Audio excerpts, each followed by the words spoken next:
Alright, we're back with the second part of Hooked on You. Let's see if I'm gonna find love with Spirit or some other monster. Or maybe I already have found love. I don't know, let's see. Dinner will be served shortly, but certain power brokers would like to know about your day. Would you like to share your day with the rest of the group? No. You've had an interesting day, that's for sure, but how will you describe it to the others? Say too much or too little, and it could affect your standing with the group. Okay, but don't just sit there saying nothing. Nothing is not an option. Dang it. Well, I'm gonna be coy. Gushing is weird. It wasn't really a date, more like two people avoiding everyone else and choosing to be alone, but doing it in a relatively close proximity to each other. That's exactly right. Couldn't have not said anything of value better myself.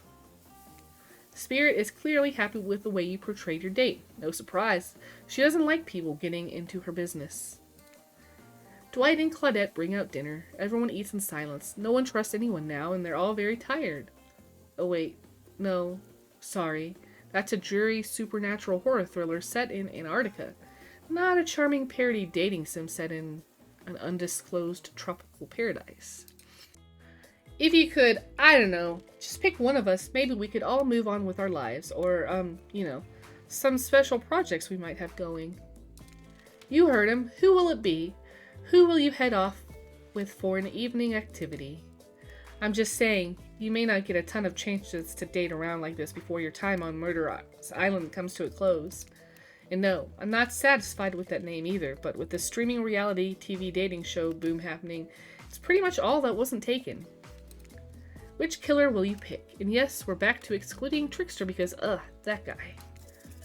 Well, we're gonna keep going with Spirit. Spirit? Oh, you picked me! Yay!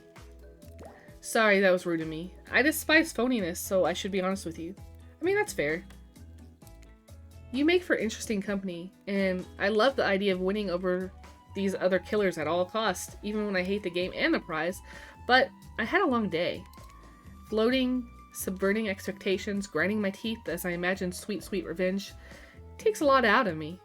So don't stop bringing your A game, alright? It might seem like I hate everything, and getting to really know who I am is an impossible task not worth trying, but too bad. You won't know unless you search deep inside yourself and bring everything you've got. Oh, damn. Or just say the exact right thing at the right time and melt my cold heart in an instant. I don't know the rules here any better than you do. See you at the bar, I guess. You arrive at the bar to find Dwight and Claudette both holding cocktail shakers, surrounded by a bevy of bottles for assorted boozes. Who's ready to get wasted? Well, I don't drink, so not me. You really don't drink ever? Is that like because it will just fall out a hole in your stomach thing, or? I don't drink alcohol because alcohol is poison to the body and the mind, and I don't need to act like a fool to have a good time thing. Oh. Then why did you choose a mixology lesson as your romantic nighttime activity? Everyone knows this kind of date is just an excuse to get loaded up on booze and make terrible decisions. It's true. Not a single person has ever learned anything at one of these things. Dwight, now that's not true. You learned how to tie a cherry knot in a stem using only your tongue. Whoa, whoa. Who ordered the soda with a splash of my private business? Because that's off menu. Well, I know what I'm drinking to forget tonight. Mixology is a real thing, and it doesn't require alcohol to be interesting. I'll have you all know that I worked at a restaurant before I was violently executed. By your father. On whom you will have your bloody vengeance. Right. So be it. How about you, Dr. G? Blech. How about you, Dr. G? Do you drink? I'm just gonna say sober. I've got the impression that tonight will be a night I want to remember perfectly, so I'm gonna pass on the alcoholic drinks. Hear, hear. Alcohol is a false escape. Besides, it's not like sober people can't have fun. True. You watch as Spirit picks up a plump cherry and roughly stabs a little plastic sword through it. Actually, probably drinking is dangerous on an island with a bunch of killers, so That's my reasoning, actually.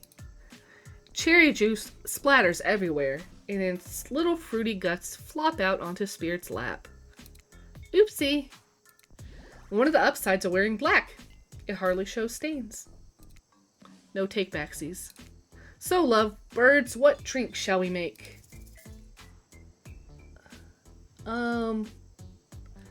Fancy beer, zombie, bloody, dark and stormy.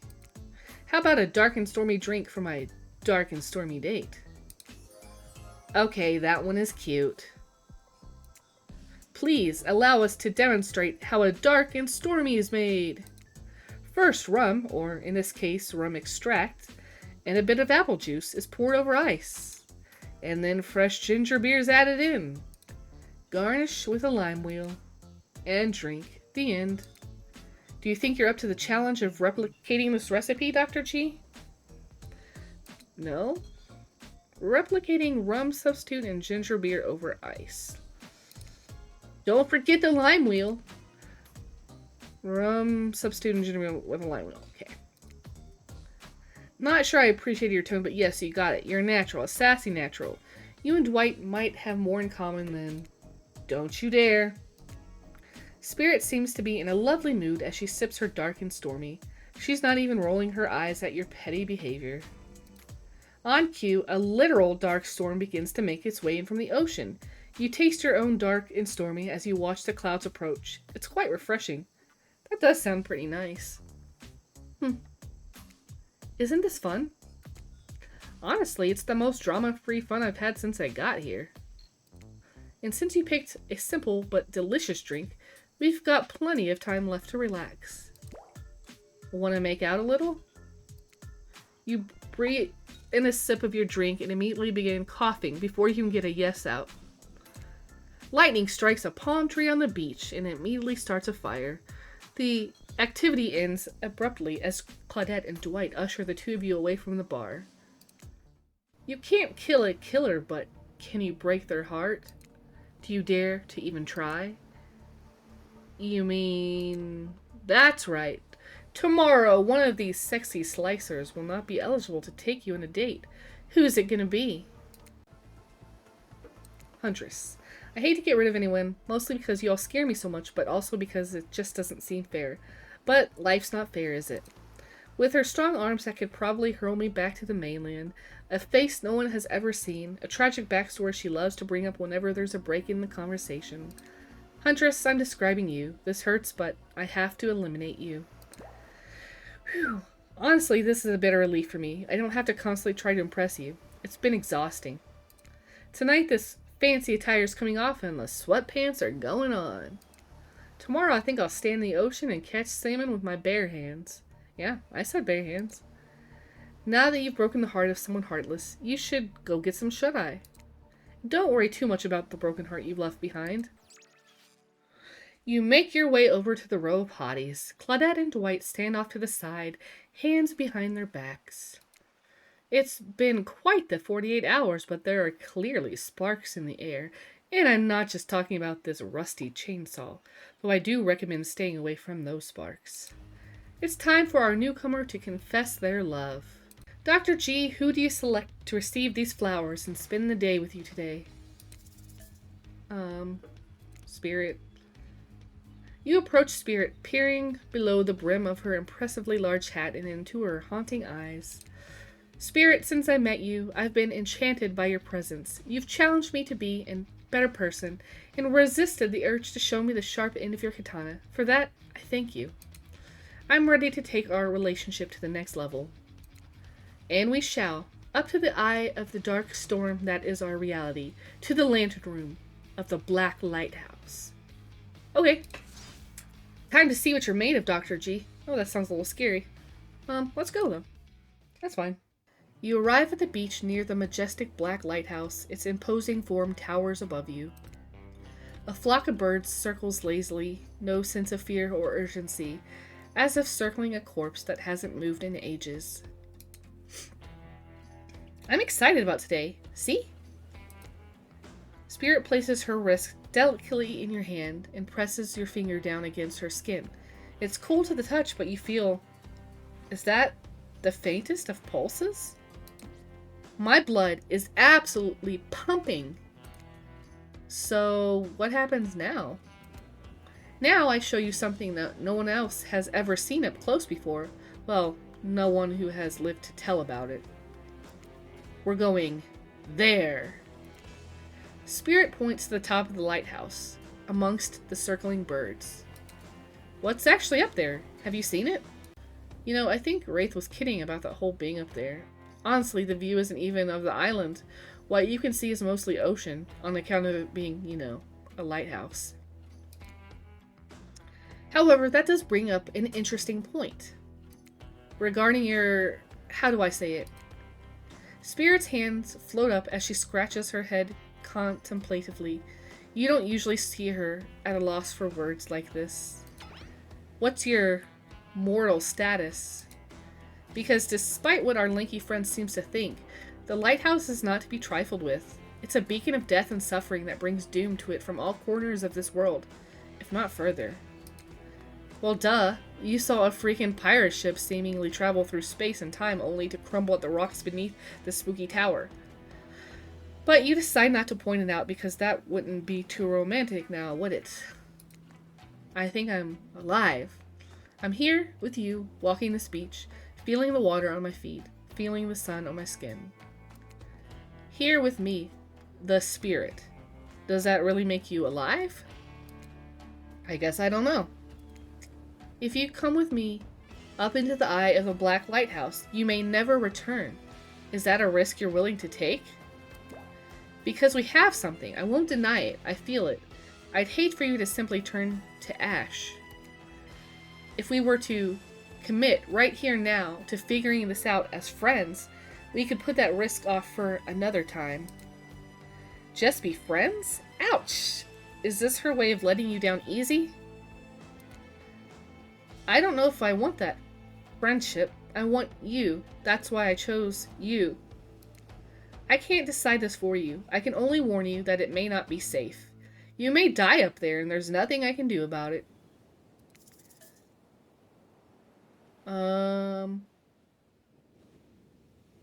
I mean, it seems pretty boring to stay down. And living is boring, so...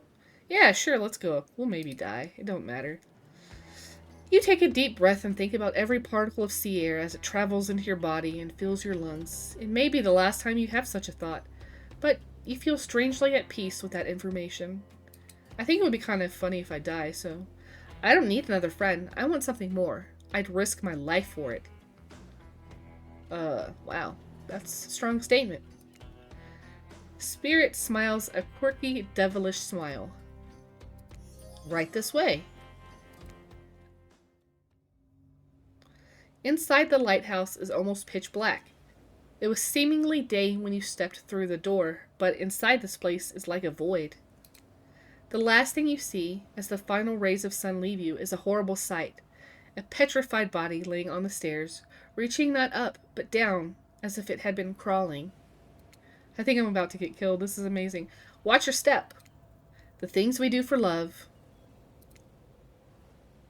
This is neat. Look, this is pretty. I like it.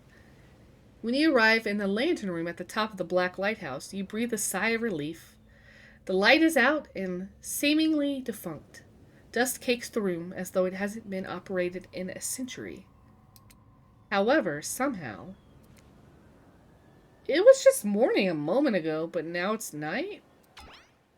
What do you mean a moment ago? We've been standing here looking out over the ocean all day. I've really enjoyed the peaceful time together with you. Taking in the view, standing in complete silence for hours. It was kind of my perfect date. Really? I don't remember that. I just called it a perfect date and you couldn't be bothered to remember it? What kind of game are you playing with me? I want to remember it, it's just that for some reason my mind is completely blank. But hey, I'm not dead. Or you're already dead and have been this whole time. Oh, have I? That's true. Maybe we'll never know. It doesn't look like the light is working.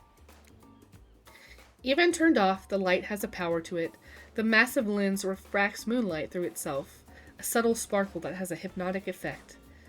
Maybe that's where the day went. staring into this light as the sun fell and the moon rose. Thanks for spending the day with me. I really had a good time. That's it? Don't get me wrong, this is really cool and all, I guess I don't know what I expected.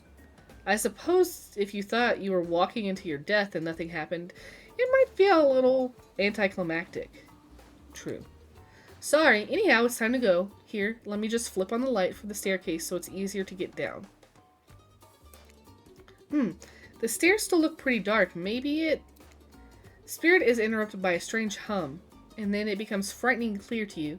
That switch wasn't for the stairs, it was for the main lantern. A lantern that's now beginning to power up. The faintest smell of burning begins to reach up to your nose. Oopsie. Looks like maybe that switch wasn't for the stair lights at all. Now we see who is really alive and who is really dead, I suppose. It was bound to happen sooner or later. You slam your eyes closed, hoping that somehow not looking at the light itself will protect you. Not sure I see the logic in that, but if it is magic, it kind of defies logic. I want to see it, but well, I'm a little scared. Don't look directly into the light. Open your eyes and look only at me, and I'll keep you safe. Oh, jeez. Alright. I'm ready. Perfect. Perfect. Not bad, and... Oops. Not bad, haha! Oh, shit. Oh my god, I totally fucked that up. Yep. Are you okay? You seem okay. I hope I haven't ruined this by pushing you to do something you weren't meant to do. I'm good. You're so brave. Maybe not so coordinated, but certainly brave. I mean, I'm definitely not coordinated, and I don't know about brave, but... I'm so lucky you put yourself through this for me. It shows that you're real. Despite your attempt to resist it, the incredible force of energy from the Black Lighthouse's lantern eye refuses to subside. No, it cannot be ignored, and it doesn't matter if you look directly at it or not. In the end, that was just a trivial game. This is real life and real magic. You stare at it now, and its power penetrates your mind. Oh, cool. Hey, been a while. How are things? Oh... Doing good? Feeling more dead? More alive? Yeah, love will do that to a person. Don't worry, it'll make sense soon. Will it? You wake to hear Spirit's muffled voice. You've got a terrible taste in your mouth, like burnt hair. The air feels damp and smells like ash. It takes time for the sound to clear up, but eventually Spirit's words start to make sense to you. However, it's clear she's talking to someone else, not to you. You know how sometimes people say, it's not you, it's me? Well, this time it is you, and it's also me. I can't believe I thought you would change for me. I can't believe I thought what you were doing was a sacrifice. You never gave up anything for me. Well, today I saw what love looks like, and it looks a whole lot different than this. I don't think you're hearing me, which is weird, because I'm practically shouting. Nobody breaks up with Trapper. Nobody. Oh my god, they were a thing? Wow. Oh yeah, fine. Nobody breaks up with Trapper. But I'm not doing that. I'm dumping. Don't you say it. I'm dumping Evan McMillan, and there's nothing you or he can do about it. It's over between us, Evan. Rin, Trapper turns from Spirit and looks directly at you. You realize that you're laying on the ground of some weird tunnel. I'm about to get killed by Trapper. I think that your shouting woke up Dr. G.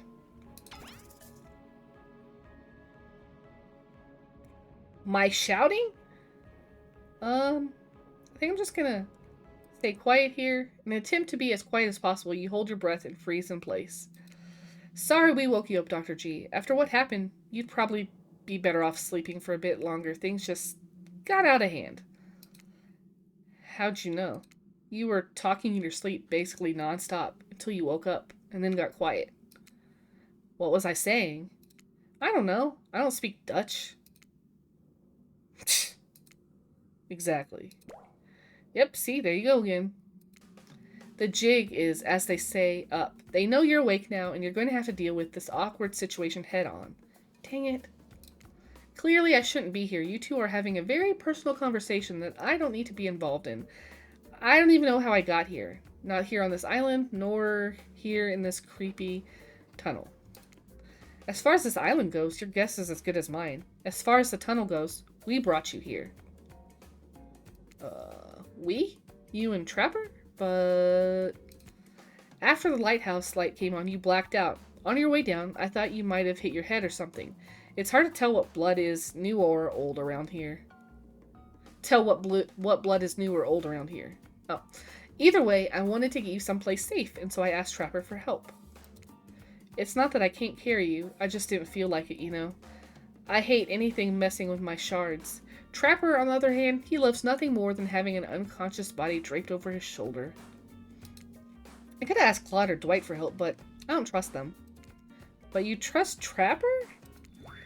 Like and trust are two different things. You might think Trapper can be a real jerk, and you'd be right, but you get what you see with him. We brought you down here because we're the only ones who know about this place. It's part of an old tunnel network that connects different places on the island. What's up, guys? Talking island mysteries? My favorite topic. I was just in the neighborhood, so I thought I'd pop in. Trapper, you said this place was private. Don't look at me, I didn't tell him about it. Half of the appeal of this spot is getting away from people like him. Well, geez, I can see when I'm not wanted. So, you three a throuple now, or...? Because I gotta say, I really didn't get the whole Trapper spirit thing, but hey, if it's not my business, I don't stick my nose in it.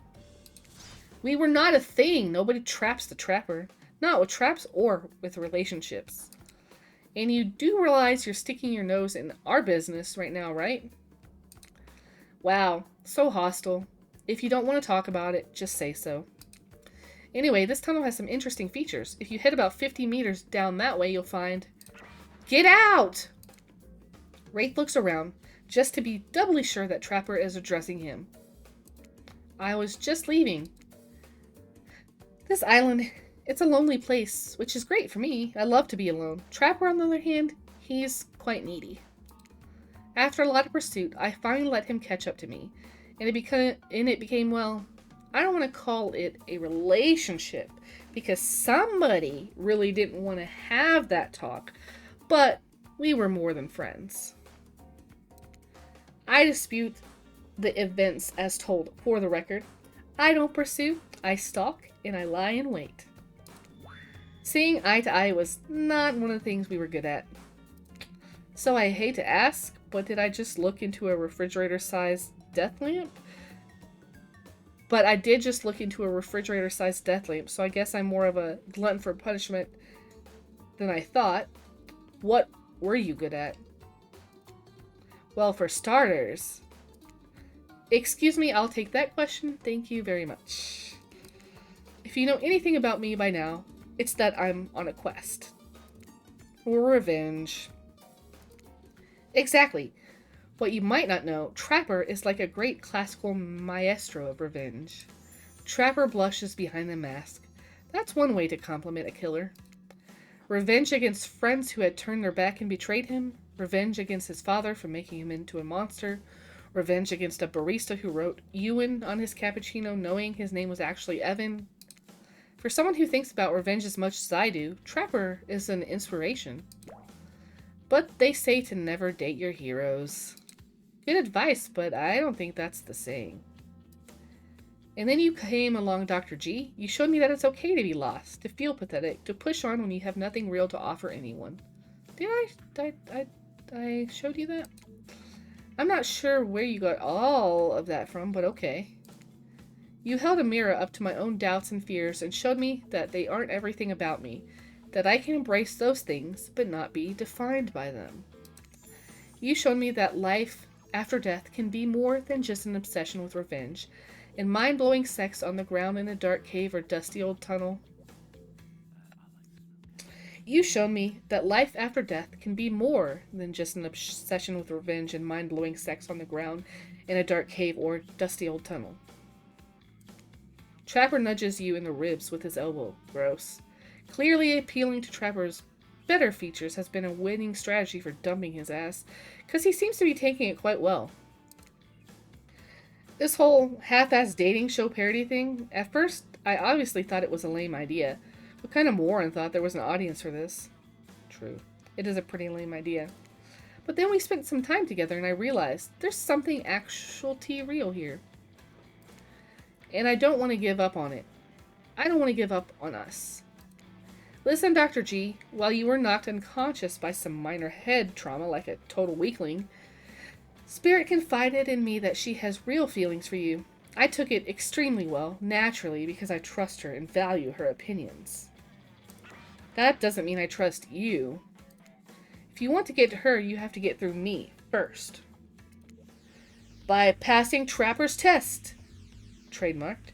Coming to BHVR TV Sundays at 8 p.m. Welcome to Trapper's Test. Answer my questions correctly or die by my blade. Question 1. Oh dear. What is Spirit's real name? The one given to her by her murderous father, which she only lets her real friends call her. It's Rin. Okay, you got that one. Don't celebrate yet. Question 2. What lives inside Spirit?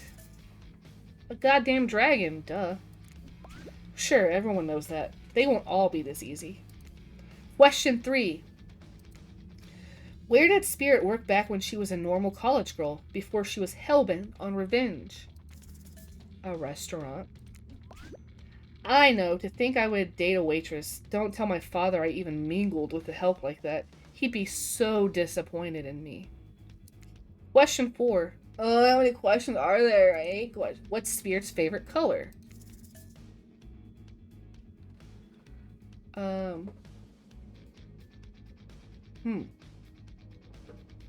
Purple, because she's cool. Wrong.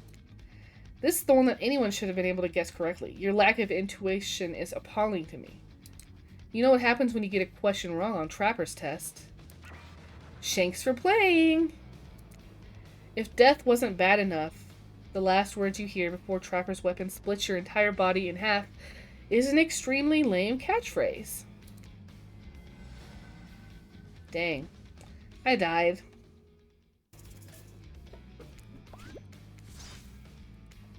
According to Spirit, what's worse than being dead? Having unfinished business, regretting parts of your life, not being seen for who you are. When I pitched Trapper's Test to the suits at BHVR TV, they told me there was no room in the budget for a new car to be given as the final prize for winning. So I killed them all, right there on the spot. While killing them didn't solve any of the budget problems, it sure did feel good. I'm telling you this, A, to brag, and B, to explain why the only thing you're going to win is me saying, "Congratulations for passing Trapper's Test!" Not that it was some huge challenge. I mean, the woman obsessed with a giant light that shines in the dark has a chip on her shoulder about being seen? Go figure. You probably guessed, but rules are rules, even if I literally just made them up. You got it right. So I guess I approve of you dating Spirit or whatever. I never really cared in the first place. I was just hoping you'd slip up and give me a good excuse to wet my blade with your blood. Maybe I'll find a reason tomorrow. For now, you two have fun. Wink, wink, wink. Trapper out. I'm sorry you had to endure that. What? 5 measly questions? It was nothing. I only died twice. Not even that. As ridiculous and unnecessary as it was. Not even that. As ridiculous and unnecessary as it was. The whole thing. The waking up in a random tunnel, the overhearing our argument, the news that Trapper and I had something going on, and the stupid quiz. All of it. Especially the whole Trapper out catchphrase. It's only because I actually like you. None of it would have happened if I didn't. And I like you too, Spirit. Please call me Rin. Rin. I didn't really feel like our lighthouse experience was completed. There was something else I wanted to show you. Alone, up in the lantern room of the tower. Get your mind out of the gutter, Dr. G. It is not that kind of game. What's that? Hold on a moment. I'm being told no. Wait. It is that kind of game. Disregard the gutter comment. Come back up there with me? There's no place I'd rather be. You're excited to return to the lantern room of this lighthouse, despite all the drama and worry that was previously a part of this place for you. More importantly, you're excited to be there with Spirit, which makes it all the more crushing when you're interrupted by the arrival of Claudette and Dwight. Claudette, Dwight, funny seeing you here. Wait, did I say funny? I meant tragic. Tragic? I don't think so. What could be tragic about a family reunion? Those are always joyous occasions in my experience. What? Before they explain what that's even supposed to mean, the lighthouse begins to howl a low, frightening sound. The lens begins to glow in a now familiar way. You prepare to shield your eyes, in case something bad happens to you again. Now isn't the time for any reality show adjacent shenanigans, Dwight. Claudette, shield your eyes. We don't know what the lighthouse will... Not... Now, please don't interrupt. You think after all of this time, you know what we've got your best interest in mind? Do I know that? Wait, what? No, of course I don't think that I... Got wax in your ears, friend? I asked you not to interrupt. Too late. The black light flares. In the darkness, you see something horrible and strange. In the place of Claude and Dwight are two ghoulish silhouettes. But before you can focus on them, the light passes and the two survivors are returned to their normal states. It's breezy up here. I should have packed a sweater. What in the hairy hell? Hey, watch the language. You shouldn't speak that way. Around your elders. Oh, snap.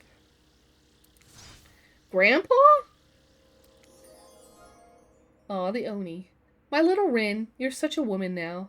They grow up so fast. What? Dr. G, meet Grandpa Kazan Yamaoka. Well, technically not just Grandpa. Technically, he's my great-great-great-great-great-grandpa. But that's a lot of greats to say in a row. I haven't seen my little Rin since I watched over her from the afterlife when she was just a little girl. And I expect you all to say the greats. It's a matter of honor and respect. Except Rin, she can do whatever she wants. My precious little angel. But you... Oni stares at you with his demonic red eyes. You're pretty sure even the decorative third eye on his mask is looking at you. You mongrel, you must treat me with respect, or so help me, I'll be cleaning bits of your head off my kanabo. A kanabo is like a metal baseball bat covered in spikes, FYI. Oh, good to know. I'm not sure what a peasant like you is doing so close to a descendant of the noble Yamaoka bloodline in the first place. Rin, what would you want with such an uneducated admirer as this? You find it hard to believe that any contemporary person knows all that much about who was and wasn't allowed to do what leisure activities over 100 years ago. However, you're really not sure how to handle this massive, demonic old man. Oh wait, I get it. Sweet Rin, my beautiful descendant, you've invited me here to do what you're too kind to do. Bash this jerk's head in! Claude, Doris, fetch my kanabo. Rin, wrap your robe around this mongrel's hands and hold them still. We'll splatter their brains on the beach together as a family. Oh my god, it is so heartwarming. Grandpa, no! That's not why I invited you here at all. In fact, I didn't invite you. Claudette and Dwight did. Ah, haha, yes, sure. Wink, wink, wink. This whole saying wink out loud thing is getting out of hand. Him and Trapper really do have a lot in common, don't they? I swear, Dr. G has a good soul, and the heart of a warrior. They fought for my love in their own way, faced down death more than once, and put up with their fair share of nonsense. Nonsense which seems to be endless. Can we, I don't know, wrap this up already? Of course, of course. Who am I to expect anyone to wait around for my approval? I've only been hanging out as a ghost and watching my bloodline be polluted by cowards and quitters for 5 generations. Just come give your ancestor-in-law a hug. Whoa! In-law. Calm down. Sword drawn, Oni beckons you closer. There's no way he has ever hugged anyone in his entire life.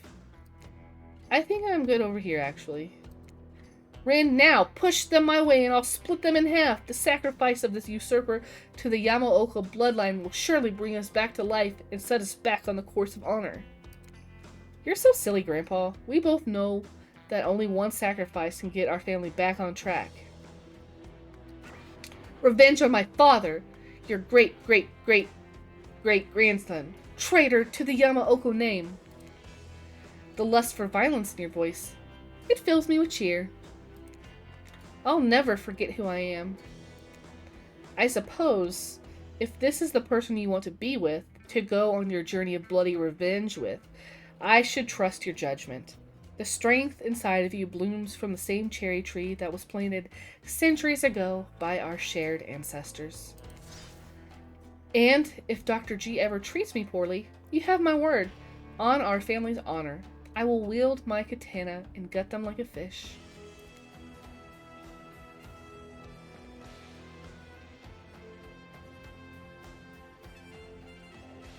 Wield my katana and gut them like a fish.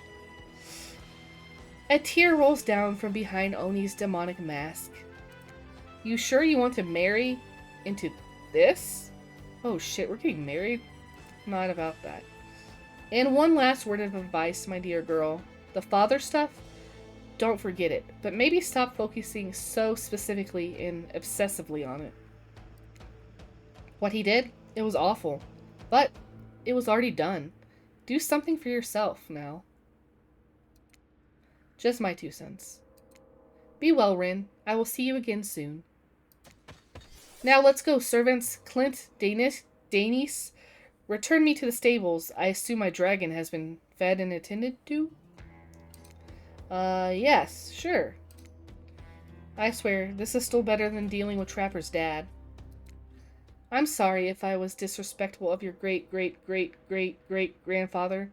He seemed like a very special man. I realize that I will never measure up to someone like that. A warrior with a hell of a fashion sense. I mean, that mask. Don't worry, I would never expect you to. Or want you to, really.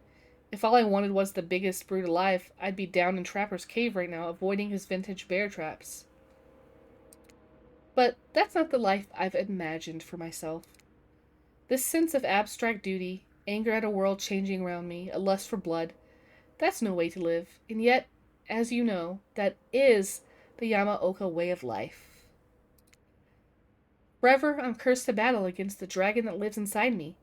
Or at least, maybe, I was. Until now. Call me the Dragon Tamer, baby. You haven't won this game yet. Please, don't ruin it. Sorry, I have no idea where that came from. I think we've spent enough time in this lantern room. We should get back to the beach. The moonlight sets a romantic mood as storms roll in and surround the black lighthouse. You know, the sun might have set, but if we wait long enough, it will rise again. Yeah, that's how it works. So that makes sense. Spirit removes her sheer robe, showing you her strappy black bikini. Her pale skin glows under the light of the moon. Maybe you could help me get a head start on applying tomorrow's sunscreen. Again? I mean, yeah, of course. Last time was, well, I definitely felt more connected to you afterwards. To be totally real with you, I kind of just asked you as a goof, but I really enjoyed it. I swear, though, if you tell anyone about this, I will not be labeled a foot freak. Not that there is anything wrong with feet, it's just something about that kind of attention really gets people talking. Steady, steady. Oh no. Almost. What? I was right on it. What are you talking about? Yes.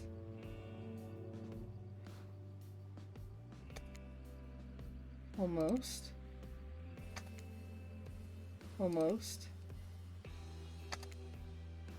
Yes.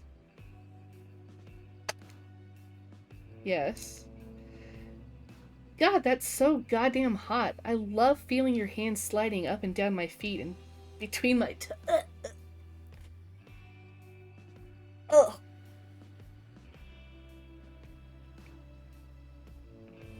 My skin has never been more moist. Also, this is not hot. Get up here right now. Before you can find a towel to wipe off your lotioned hands, Spirit grabs you and pulls you in close. Her lips lock onto yours. They're surprisingly soft and warm. This sensation is incredible. Clouds cover the moon and you find yourself on the beach with Spirit in complete darkness. You can feel the narrow straps of her bathing suit come undone and come to life, snaking through the air, wrapping around your body, lifting you off your feet. Am I dying? Come here, you. So this is what it feels like to fly. As Spirit pulls you close... Oh, I thought I was getting killed. Oh, wait, hold on, I might still be getting killed. You feel bits of glass press into your flesh. Pain and pleasure mix and wash over you like the ocean.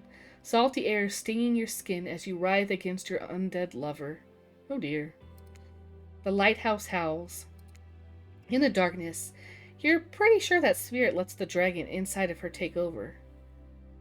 Wow. If it kills you, you're sure it will all have been worth it. The clouds part just as you manage to pull yourself, exhausted, away from Spirit. Ew. A chunk of broken glass is lodged in your shoulder. When you pluck it from your skin, it drips blood. Sorry, I think this got stuck to me when I was having the best night of my life. Spirit drags her fingertips over the sharp end of the glass shard. Keep it. Consider it a memento. Oh, isn't that cute? I've got plenty more where that came from.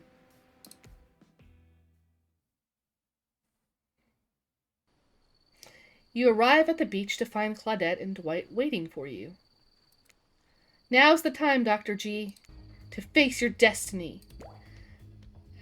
Actually, about that, Dr. G, can we talk privately?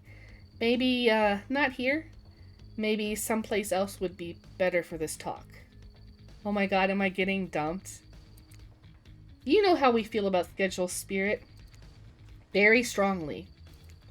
And you know how I feel about you telling me what to do.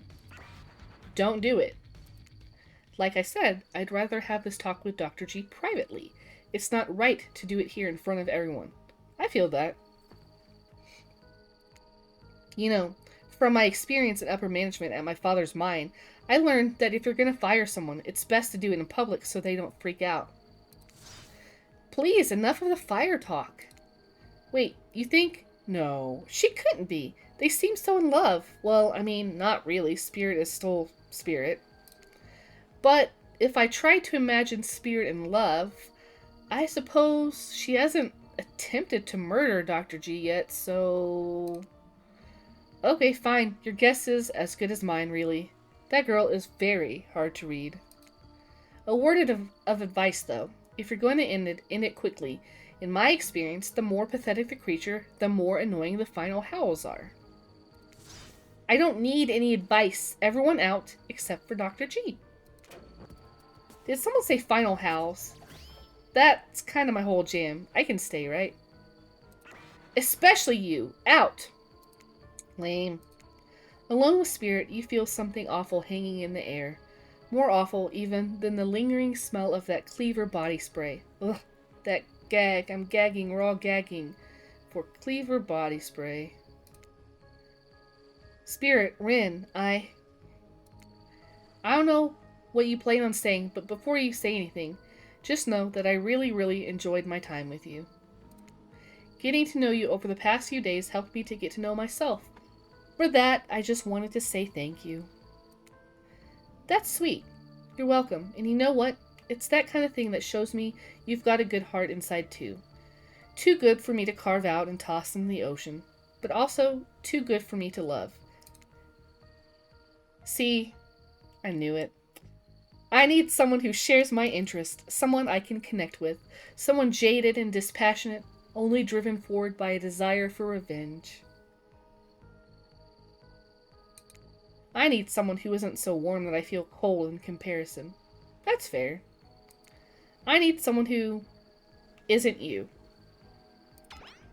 Can we just be friends? I don't know if... Before you finish that, just know, if we're not friends, we'll probably become enemies, and I will destroy you. Friends it is! I'm glad to have you here for me when I need you, but also not too close to me when I don't. So yeah, I'll see you around. Spirit starts to leave. Wait, what? That's it? That's how this ends? You're just leaving me here? I'm not sure I'd use the word ends, and for that matter, I wouldn't say that I'm leaving, but us? We're definitely through. The fact that you can't see that, well, it just proves that we were never really belonged together anyhow. Good night, Dr. G. That's exactly how it do be, though. People just leading you on, and then...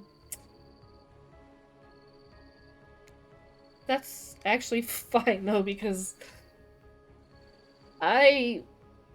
Yeah. It's been a couple days, and it's just... This is weird anyway.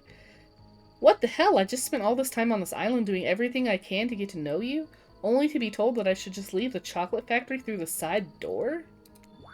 I don't know what that means. Anyways, I said goodnight, Dr. G. See you around. Jeez. I'm sorry. What a bummer. Hey, why did she keep saying she'll see me around?